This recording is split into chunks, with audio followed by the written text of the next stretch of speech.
Platform पे आखिरी बार मिले और फिर हम दोनों चुप रहे।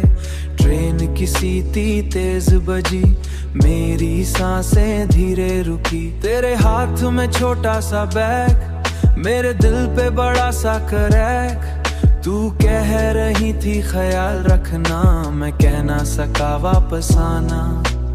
आनो मैच मन चलती रही, मेरी दुनिया जलती रही। लोगों का रुश था इधर उधर, पर हम दोनों के अंदर कहा, पर हम दोनों के अंदर रख। ओ,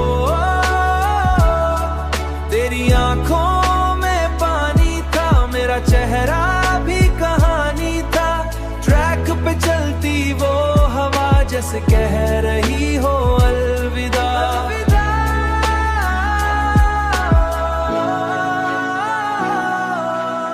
मैंने टिकट को देखा चुप, जैसे लिखा हो दिल का दुख। तेरा कोच आगे था शायद, मेरा गम सबसे ज्यादा था शायद। तू पलट के बार बार देखे और मैं बस हाथ हिलाता रहूं। ट्रेन धीरे धीरे चली, मेरी उम्मीदें भी साथ चली।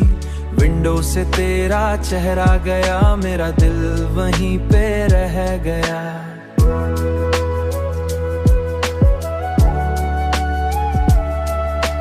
प्लेटफॉर्म खाली होता गया, मेरा अंदर सूना होता गया। एक चाय वाला गुजरा पास, पर मेरे लिए सब उदास। वो बेंच जहां हम बैठे थे, अब भी तेरे निशान रहते। मैं अकेला स्टेशन से निकला, दिल का हर कोना था बिखरा। ऑटो वाले पूछा बिखरा, ऑटो वाले पूछ रहे कहाँ जाना है भाई बता। मैं कैसे उनको ये समझाऊं, मेरा घर तो साथ चला गया। तेरी ट्रेन ने दूर किया, तेरी ट्रेन ने दूर किया। वक्त ने और मजबूर किया। प्लेटफॉर्म पे आखिरी बार मिले और फिर हम सबको हिट करे। लॉन्ग डिस्टेंस बीट जब ड्रॉप करे, दिल के अंदर नॉन स्टॉप